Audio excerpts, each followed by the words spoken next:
ये खुद गर्ज लड़की अपने आगे किसी की इज्जत, किसी का वकार देखती ही नहीं। यारी मैं क्या करूं यार। आप उससे बात करके देख लें। की तो है, बार बार की है, पहले दिन से कर रहा हूं, लेकिन वो सुनती कहाँ है किसी की। जब अब्बू थे तब नहीं सुनी तो अब क्या सुनेगी। तो फिर उसे करने दे जो वो करना चाहती है। कैसे करने दो? हाँ?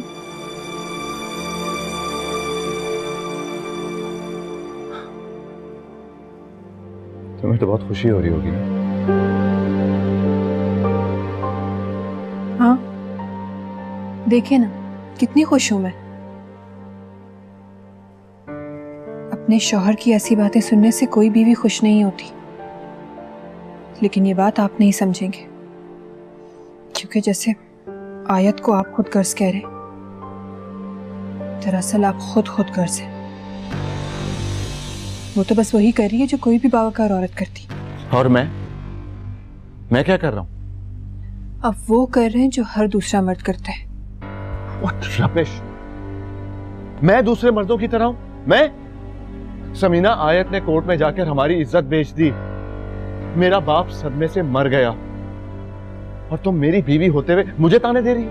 मैं कोई ताना नहीं दे रही आपको, मैं तो बस अपनी बीवी होने का फर्ज अदा कर रही हूँ, आपको नीचे झुकने से बचा रही हूँ। For God's sake, समीना, अपनी ये फजूल बातें बंद करो। तुमसे तो बात करना ही फजूल है। खुद ही देख लूंगा मुझे क्या करना है।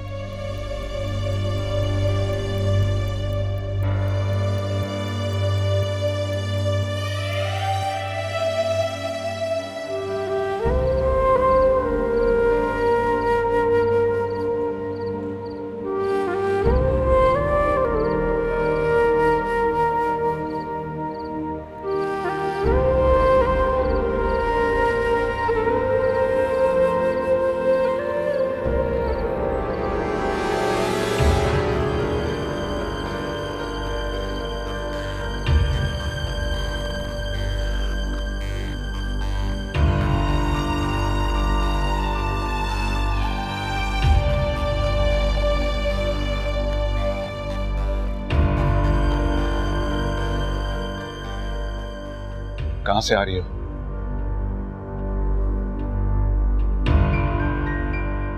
कुछ पूछा है मैंने तुमसे, बोलो कहां से आ रही हो? क्यों बताऊं? क्योंकि मैं पूछ रहा हूं। मैं आपको बताना जरूरी नहीं समझती। रुको, बताना जरूरी नहीं समझती है, बताते हुए शर्म आती है। शर्म? मुझे शर्म नहीं आती भाई, क्योंकि मेरा दिल और दिमाग दोनों साफ है, उनमें आपकी तरह कोई घटिया बात नहीं रहती। बकवास बंद। अजहर, क्या हो रहा है ये सब कुछ? मैं पूछ रही हूँ क्या हो रहा है ये सब कुछ? रहने दे अम्मी, अल्लाह ने भाई को हाथ सिर्फ बहन पे उठाने के लिए दी है, उसकी हिफाजत करने नहीं। सुन रही है इसकी बकवास? अरे मैं पूछ रही हूँ, कोई मुझे बताएगा क्या हो रहा है ये सब कुछ? आप पूछे इससे क्यों मिलने गई थी सलमान से? ही है, जब मैंने मना किया था तो क्यों मिलती है उससे? मेरी मर्जी, मैं जिससे चाहे मिलूं, ये मेरा हक है। हक? मैं बताता हूँ हक तुम्हें। अजहर, रुक जाओ, खबरदार जो तुमने हाथ उठाए तो, वरना मुझसे बुरा कोई ना होगा। तंग आ गई हूं तुम दोनों से, समझे तुम?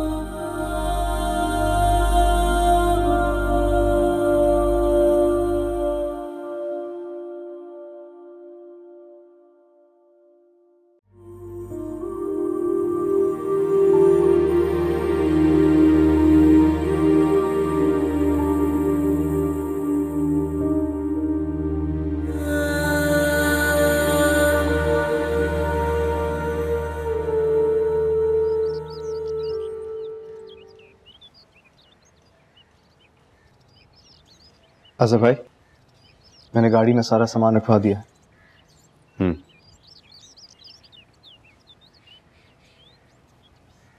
घर का ख्याल रखना,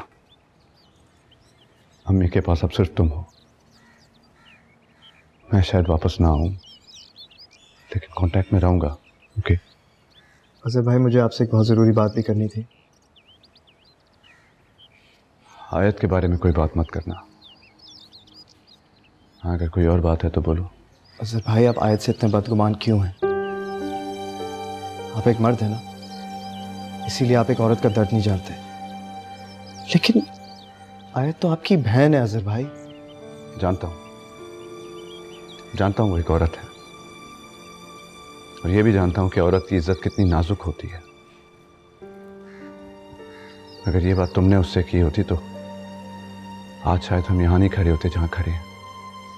अजहर भाई, वो पाकिस्तान सिर्फ भाभी के लिए आई थी। उस बेचारी को क्या पता कि उसके साथ ये सब होगा। वो जिस माहौल में रहकर आई है, वहां रूल्स एंड रेगुलेशंस के अलावा कुछ नहीं होता।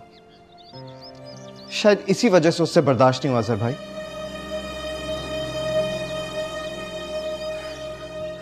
और सच बात तो यह कि गलती मेरी थी,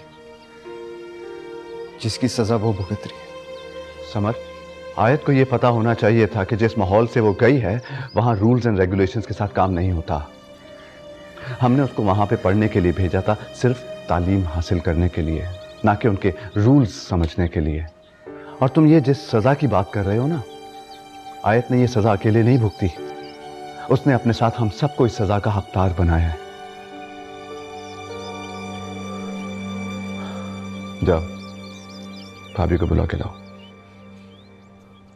और जो मैंने कहा है उसे अच्छी तरह याद रखना। जी।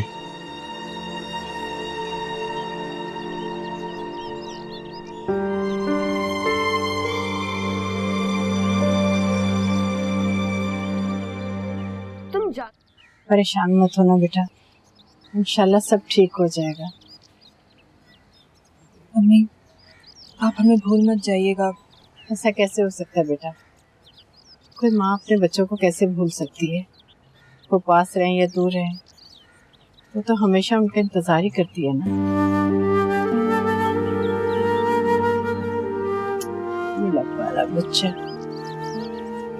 बेटा कहाँ रह गई थी? कब से तुम्हें बुला रही हूँ मैं। अम्मी प्लीज, आज इसे कुछ मत कहें। देखा अम्मी, कहाँ मिलेगी आपको ऐसी नंद भाभी? आयत, तुमने हमें माफ तो कर दिया ना? कैसी बात कर रही है भाभी? तुमसे बड़ी है, कैसी माफी? जो हुआ उसे भूल जाओ, सिर्फ अच्छे दिनों की याद रखिए, ठीक है? ठीक है समर, फिर बाकी बातें फोन पे हो जाएंगी। चलो, देर हो रही है।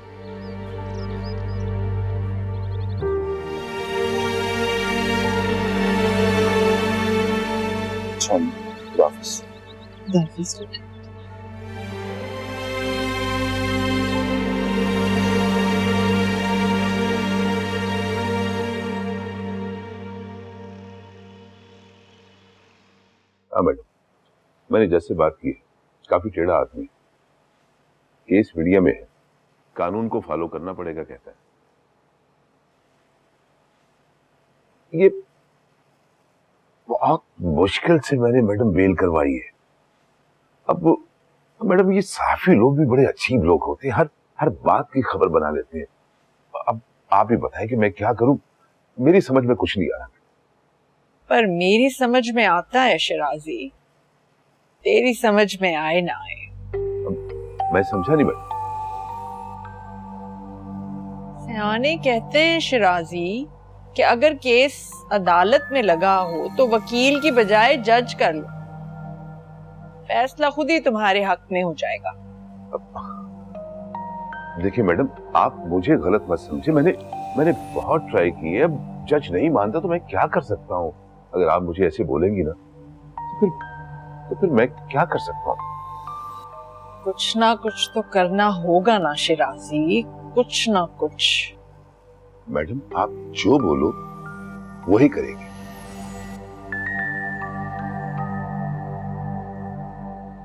सजा कितनी होगी? क्या? हाँ, अगर वामिक को सजा हो तो कितने साल की सजा होगी? कम से कम 6 साल की। बाकी मैडम जज पर है। हाँ, अगर वो लड़की कुछ ले दे के वाबिक बाबा को माफ कर दे तो समझो सजा माफ। इस तरह तो फिर केस भी खत्म हो सकता है शराजी। हाँ, फिर तो केस खत्म हो जाएगा। और वो खत्म करने का मैंने पैसा तुझे दिया था, है ना? और तुझसे कुछ हुआ नहीं शराजी। अब ऐसा नहीं है मैडम, मैंने काम किया है, लेकिन वो आपके बेटे ने काम बिगाड़ दिया है। अब वो अपने मुंह से बोल बैठा है तो मैं क्या कर सकता हूँ मैडम? आप ही बताए ना मुझे। ये तो वाकई सब कुछ बिगाड़ दिया इस लड़के ने, मुंह से बोला।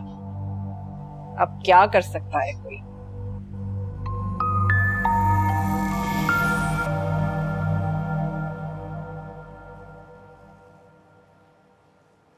Hello, mister. Hey. How are you? Perfect. चलो मेडिसिन ले लो।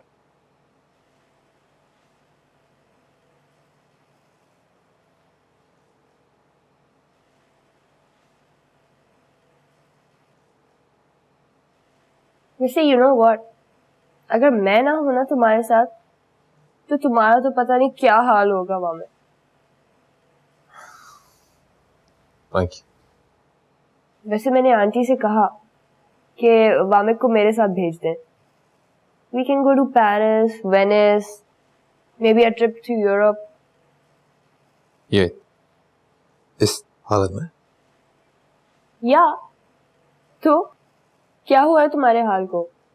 I think you're fine. तो मैं ठीक लग रहा हूँ? जज को ठीक नहीं लगूंगा। Oh come on Wamiq. And you know aunty भी पूरी कोशिश कर रही हैं। और वैसे भी मैं तुम्हें कुछ नहीं होने दूंगी।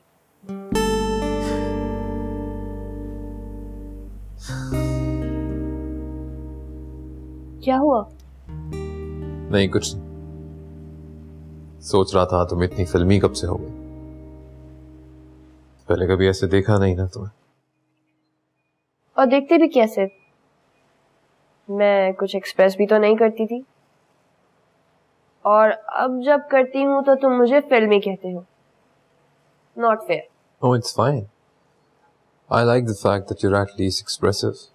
You express whatever you have inside you, but there are some people who, you know, छोटी सी बात भी नहीं बोल पाते। Oh come on now, please don't sound like that. Trust me, सब कुछ ठीक हो जाएगा। हाँ हो जाएगा, और शायद नहीं भी। Wamiq, tell me something. Do you believe me? Maybe. तुम एक काम करोगी मेरा? एक काम नहीं, दो करूंगी। बोलो। नहीं बस एक ही। एक कॉल करोगी? किसे? आए तो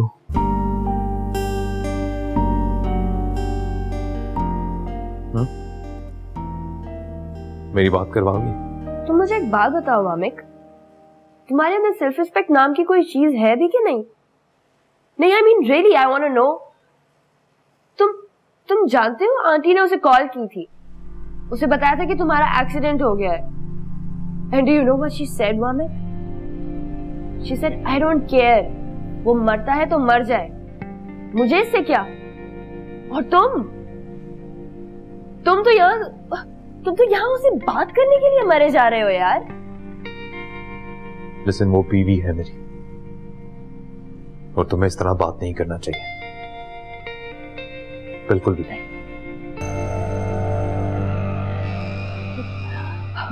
बीवी है, राइट, बीवी।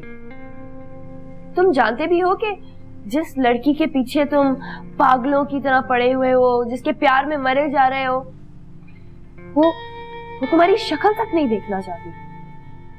She hates you, वामिक, नफरत करती है वो तुमसे।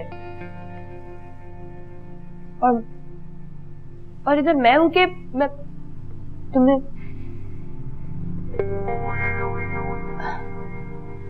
Never mind. सर बस एक दफा फोन करें तो सब समझ आ जाएगा कि ये सब हो क्या रहा है। हाँ सर, समझ तो तुझे आई है बच्चे, जो हो रहा है उसकी भी, जो होने वाला है उसकी भी।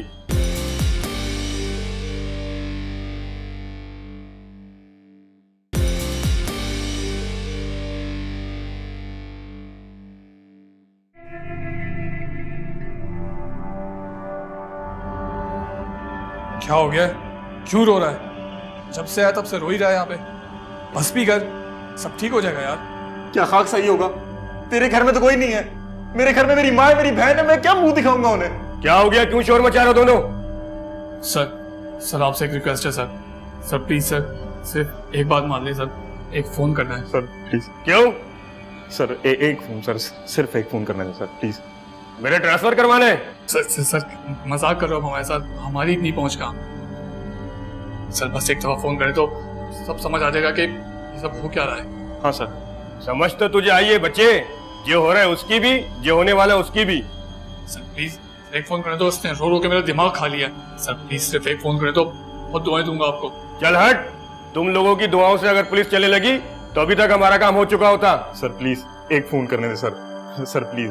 सर मेरी अम्मी बहुत परेशान होंगी सर, मैं वैसे भी यतीम हूँ सर, प्लीज मान जाए सर। जी सर प्लीज कर देते सर, मैं आपको बैलेंस डलवा दूंगा। ठीक है, कर ले phone. Thank you so much sir, thank you so much.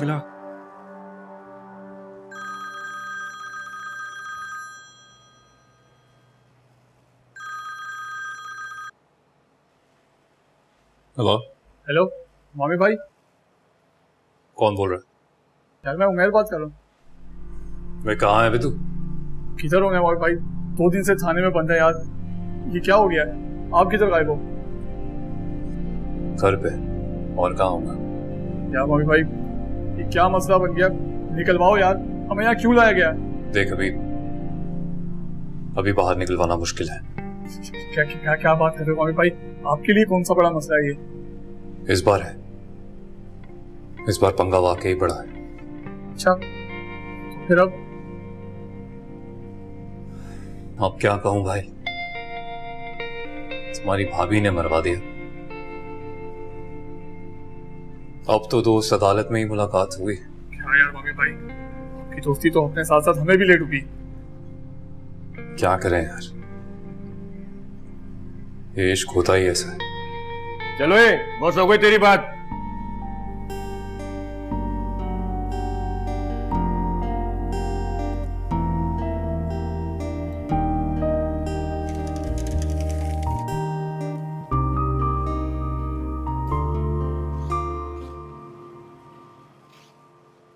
मुझे आवाज से लेती है अम्मी। हाँ बेटा, अरे किस किस काम के लिए आवाजें दूंगी मैं तुम्हें? आओ मेरे पास आकर बैठो। जिस काम के लिए भी देना चाहे आप दे सकती हैं, मैं हमेशा आपके साथ हूँ।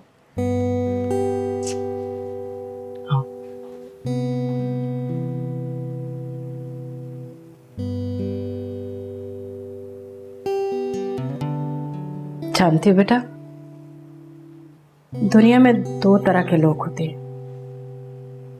एक वो जो अपने दुख और तकलीफों की वजह से टूटकर बिखर जाते हैं, और दूसरे वो लोग जो बिखर कर भी खुद को संभाले रखते हैं। और मैं जानती हूँ मेरी बेटी उन दूसरे लोगों में से है जो बिखर कर भी खुद को संभाले रखेगी।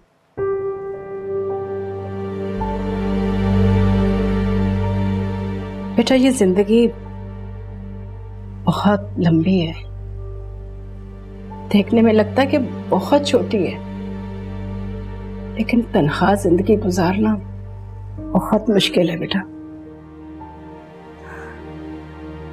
और उस जिंदगी के साथ साथ अगर हम अपने गम भी साथ लिए फिरे ना, तो एक वक्त आता है कि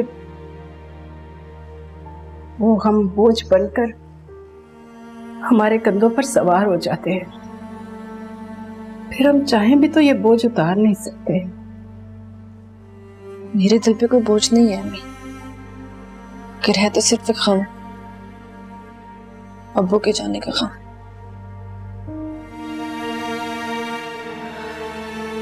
हाँ बेटा,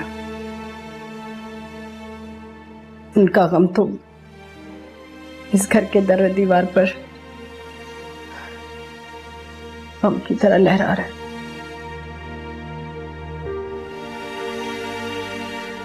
लेकिन बेटा एक बात है, जाने से पहले ना तुम्हारे अब्बू अपने दिल का बोझ उतार गए। कैसा बोझ? तुम्हारा साथ जो नहीं दिया था, इस बात का बोझ। बल्कि उन्होंने क्या, हम में से किसी ने भी तुम्हारा साथ नहीं दिया बेटा, और इस बात से बहुत शर्मिंदा थे वो, इसीलिए तुमसे माफी मांगी थी। मैंने उन्हें उस माफी से पहले ही माफ कर दिया था।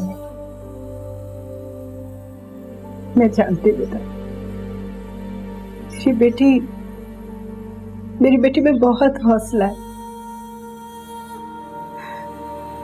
वो माफ कर देती है। अम्मी, आप क्या कहना चाहती हैं? बेटा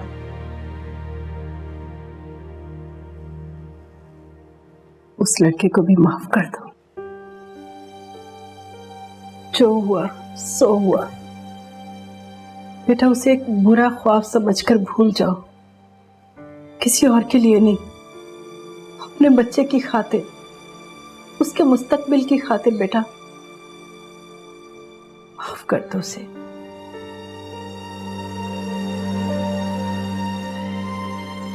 मैं जानती हूं ये बहुत मुश्किल है,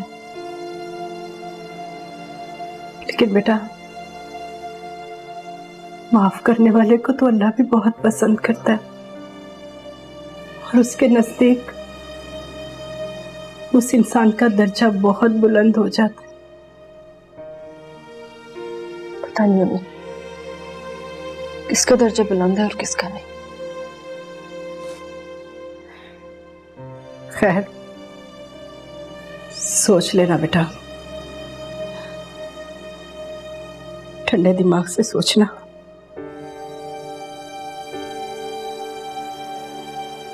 जी। अस्सलाम वालेकुम जी, आप सबके आने का बहुत बहुत शुक्रिया, नवाजिश। जैसा कि आप सब लोग जानते हैं कि आज अदालत में मेरे बेटे की पेशी है। आप लोग ये भी अच्छी तरह जानते हैं कि इसी अदालत ने मेरे बेटे को पहले बाइज्जत बरी कर दिया था, और फिर उसके बाद आप सबके सामने उसने इक़बाल जुर्म किया था। तो जी सवाल ये उठता है कि आखिर उसने ऐसा क्यों किया? क्यों किया उसने ऐसा? तो जनाब उसने इसलिए ऐसा किया क्योंकि मैं उसकी माँ हूँ, और वो हमारे मुआशरे में औरतों के खिलाफ होने वाले मजालिम और नाइंसाफियों को प्रैक्टिकली एक्सपोज करना चाहता था। वो ये बताना चाहता था कि जिस तरह के लॉज हमने बनाए हैं वो लॉज हमारी औरतों के खिलाफ चाहते हैं।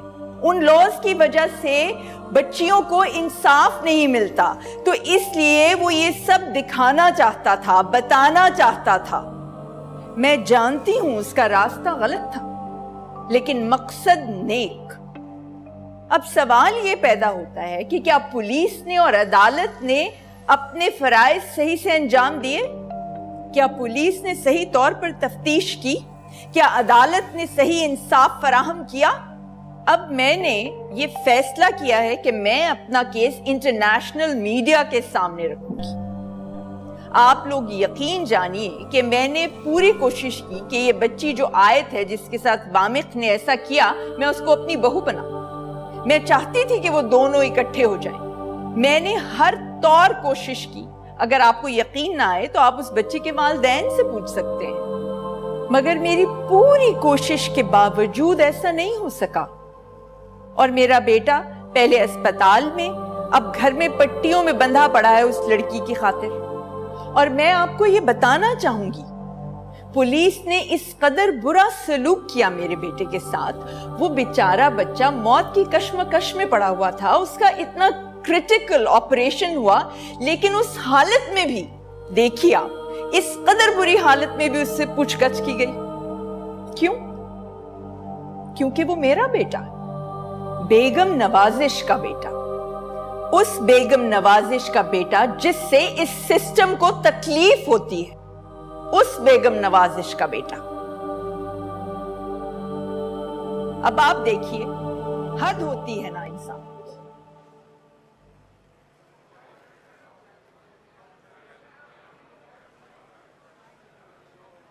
आयत मिर्जा, क्या आपको इन सब के बयानात के बाद कुछ कहना है? नहीं जज साहब, मुझे जो कहना था वो मैं कह चुकी। क्या यह बात दुरुस्त है कि मुल्ज़िम ने आपसे माफ़ी के लिए राब्ता कायम किया है? जी। तो फिर क्या आप उसे माफ़ कर सकती हैं?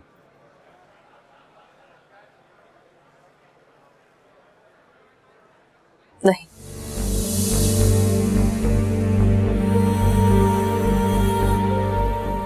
अदालत ने तमाम गवाहों के बयानात सुने हैं।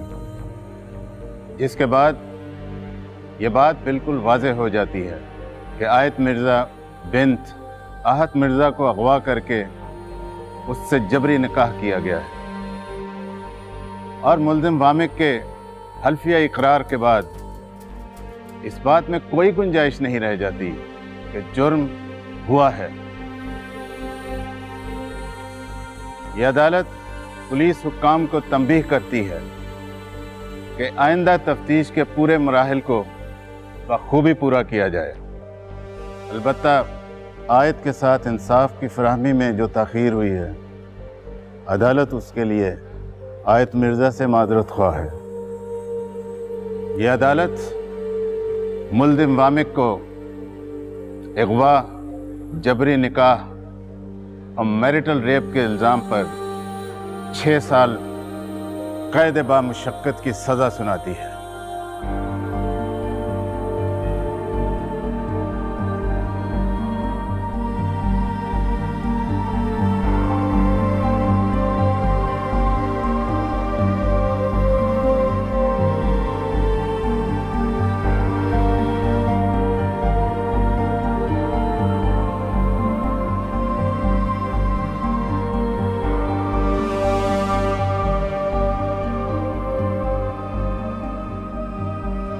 जबकि आयत मिर्ज़ा ने खुला के लिए जो दरख्वास्त दायर की है उसे ये अदालत उनकी ज़च्चगी के मुकम्मल होने के बाद कबूल करती है।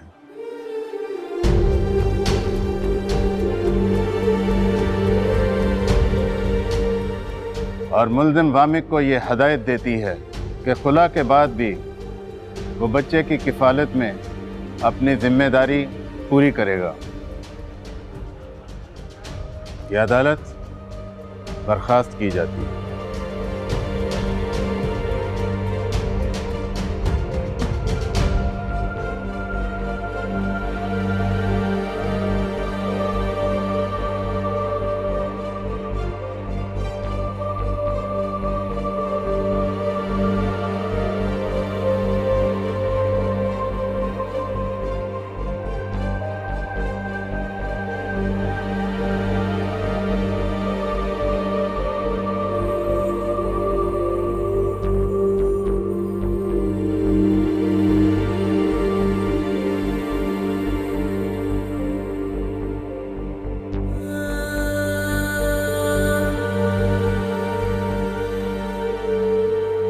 हाँ तो माविक साहब आपको कितने साल की कैद हुई? अगर आपको कबूली करना था तो आपने फिर केस ही क्यों किया? बताएं माविक साहब, जवाब दें।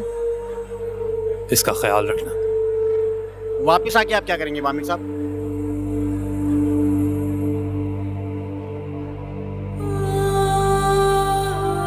चलो हट जाओ, हटो पीछे। ओए आगे से हटो।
जेलर साहब किधर है? थोड़ी मुलाकात करवा देगा? क्या काम है तुम्हें जेलर से? चाचा लगता है तेरा। इतना गुस्सा क्यों कर रहा है? बस ऐसी थोड़ी बात करनी है। उनको बताना है कि इंसानों के रुकने के लायक जगह है नहीं। ऐसा लग रहा है किसी कब्रिस्तान में कोई जगह दे दी तूने मुझे। कहूंगा कमरा बदल दे। ओ बादशाह, कब्रिस्तान में हर जगह एक जैसी होती है। और आज से तुम इसको अपना घर ही समझो। अच्छा, वो मेरे साथ जो दोनों आए थे वो कहाँ है? यार मुझे तो तू बड़ा टेढ़ा आदमी लगता है। वो कब्र में भी तुझे दोस्तों की पड़ी है। जा जाके आराम कर, हमें और भी बहुत से काम है। अरे इतना गुस्सा नहीं किया कर, मैं भी बहुत करता था, भी छोड़ दिया।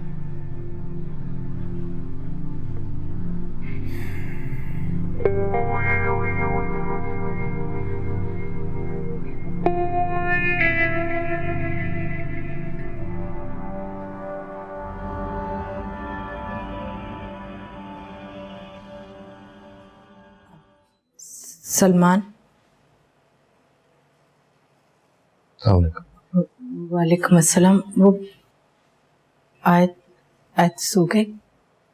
जी आंटी, उसको मैंने 2 घंटे पहले दवाई दी थी तो तब से सो रही है।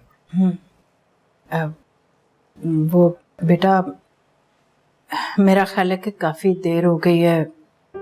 जी आंटी, मैं बस निकल ही रहा था। मेरा कहने का मतलब था कि अपनी अम्मी को कॉल कर लेते, वो कहीं परेशान ना हो। नहीं आंटी, इसकी कोई जरूरत नहीं। मेरी बस आंख लग गई थी। घर चलता हूँ, जाके बता दूँ। ठीक है, चलें। खुदा हाफिज। आयत को प्लीज कह दीजिएगा कि अगर उसे किसी चीज की जरूरत हो तो वो मुझे फोन कर ले। हाँ, फिक्र मत करो, मैं कह दूंगी। Thank you aunty. खुदा हाफिज। खुदा हाफिज बेटा।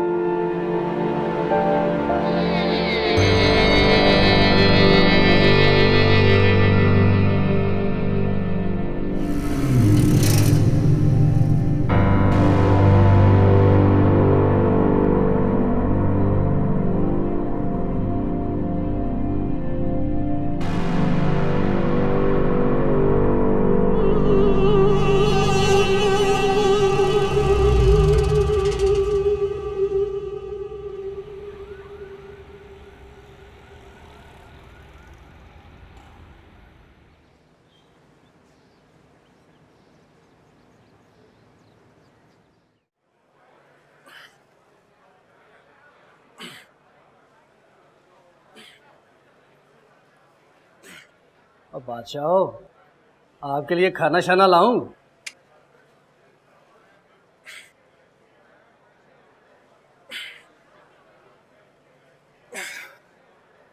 मेरा काम किया तूने? हाँ, तेरा काम किया है। ये ले, और ये लेटर भी। कमाल है, सोचा नहीं था ऐसे दिन आएंगे।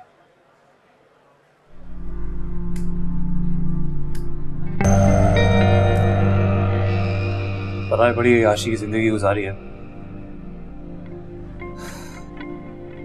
दिल किया जो मन में आया खाया, जो मन में आया पिया। रात इस 2 टके की सिगरेट के लिए ये नहीं सोचा। बात तो तेरी बिल्कुल ठीक है यार, लेकिन एक बात मेरी समझ में नहीं आ रही। यहाँ पर बड़े बड़े लोग आते हैं, बड़े बड़े काम करते हैं, बड़े सियाने लोग आते हैं यार। यहाँ जब भी उनसे पूछो ना तो कहते हैं अल्लाह का बड़ा शुक्र है, लेकिन अपने ही हाथ पैर तोड़वा के यहाँ पे आ जाते हैं और अपनी कदर खो देते हैं। बादशाह, तुसी अपना ही हिसाब ला लो, कितने अच्छे घराने से ताल्लुक है आपका, और आपने ऐसा काम किया। क्यों?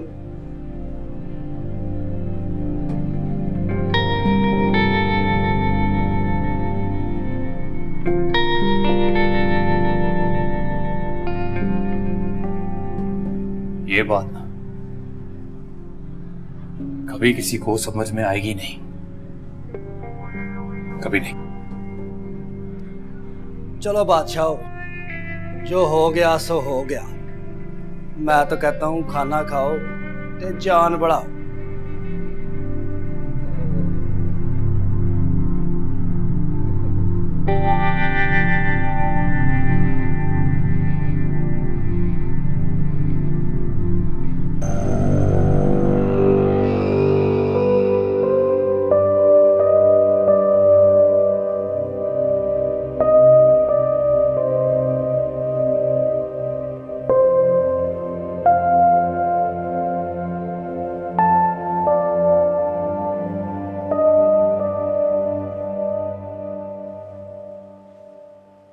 Is everything okay, doctor?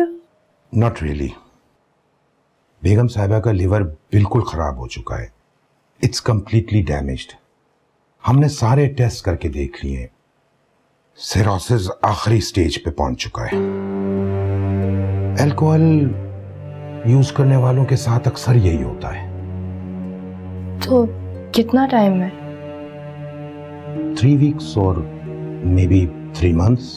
Depend करता है कि आप उसको मेंटेन किस तरह करते हैं। तो आप क्या रिकमेंड करते हैं? I mean, मैं उनको कहीं भी लेके जा सकती हूँ? देखिए, आप इन्हें बाहर किसी भी डॉक्टर को ये रिपोर्ट्स आप दिखाएंगी, उनका ओपिनियन भी वही होगा जो मैं आपको बता रहा हूँ।